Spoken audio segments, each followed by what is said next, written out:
If you're shopping for security sensors, here's the truth from a 20-year installer perspective. Doors are the only universal must have. After that, there is no perfect sensor list because it depends on how you'll use the system, whether you have pets, and whether you want protection while you're home. In this video, I'll give you a simple decision framework for choosing the right mix of door sensors, window sensors, glass break sensors, and motion detectors without overbuying. For quick context, I built and operated a security alarm installation business for over 20 years. I've seen every sensor type work well, and I've seen every sensor type fail when it's used in the wrong situation. For intrusion detection, I think about sensors in two categories.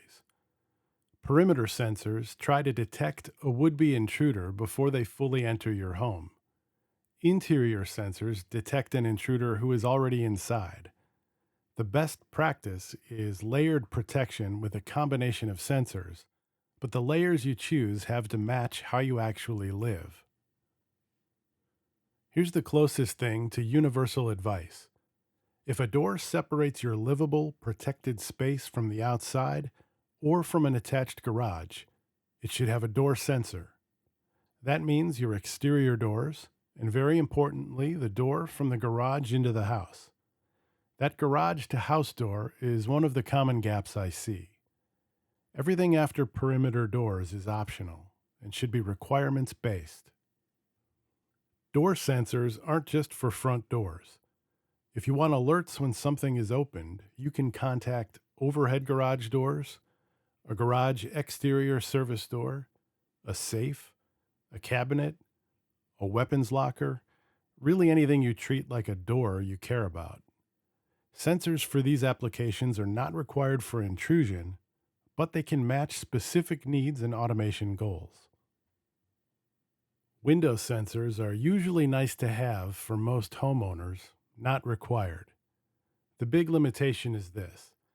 If a window is broken out and someone crawls through, the window may never technically open, so the sensor might not trip.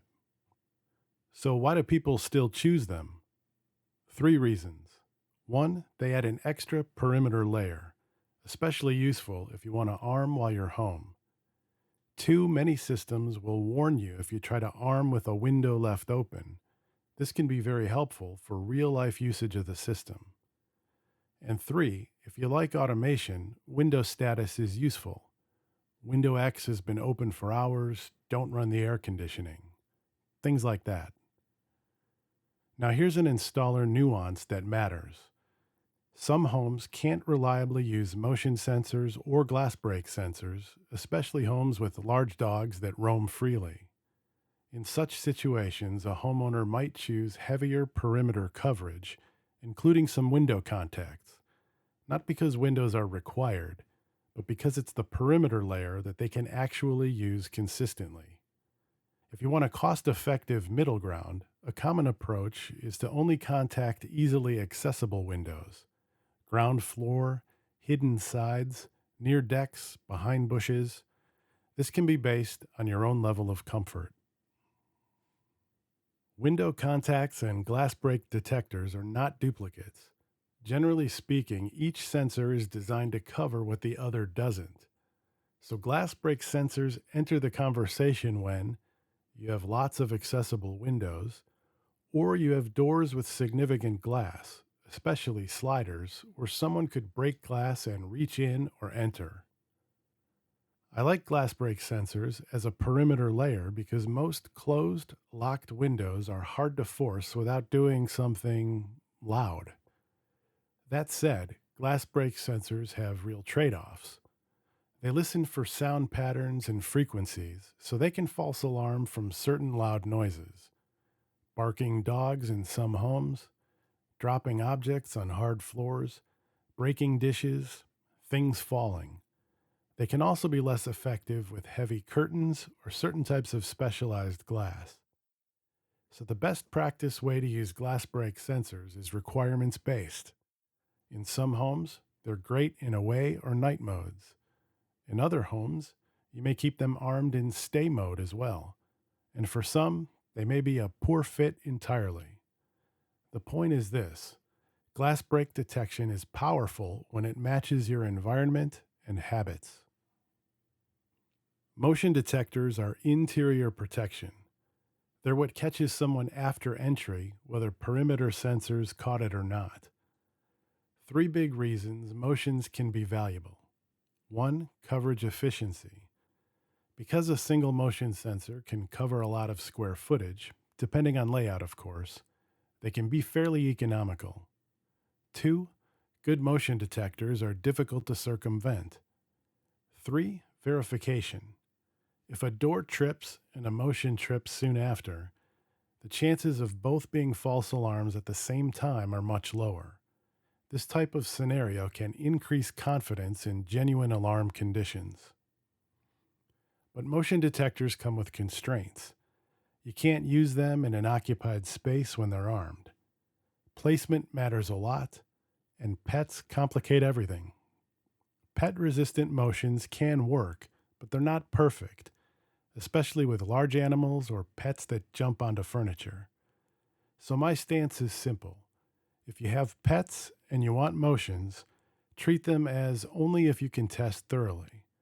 And accept that in some homes, motions may have limited usefulness, like only when the pets are away. So here's the simple decision framework. Question 1: will you arm while you're home? If yes, you'll lean more on perimeter friendly sensors, doors, maybe selective windows, maybe selective glass break, depending on false alarm risk. Question 2: do you have pets and do they roam freely? If yes, motions might be limited or require careful testing. That can push you towards stronger perimeter coverage. Question 3: what's the most likely entry path in your home? If it's doors, door sensors are your foundation. If it's glass heavy areas, glass break might be a strong layer if your environment supports it. If it's a complex layout, motions can be a strong interior backstop if pets and occupancy allow them. Doors are the baseline. Everything else is a requirements decision. If you want a best practice approach without overbuying, start here. Contact the doors that define protected space, including the garage to house door if you have one. Then choose your next layer based on your habits and your pets if you have them. As for cameras, we'll cover them in more depth in future videos, but sensors are what reliably trigger alarms. Comment with two things. Do you arm while you're home? Do you have pets that roam? That decides a lot. And coming up, we'll keep building the buyer framework so you can choose your system with confidence.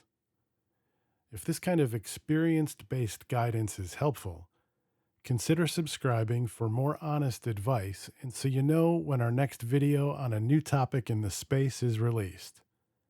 And if you know of anyone else who might benefit from this information, please feel free to share this video with them. Thanks for watching, and I'll catch you in the next one.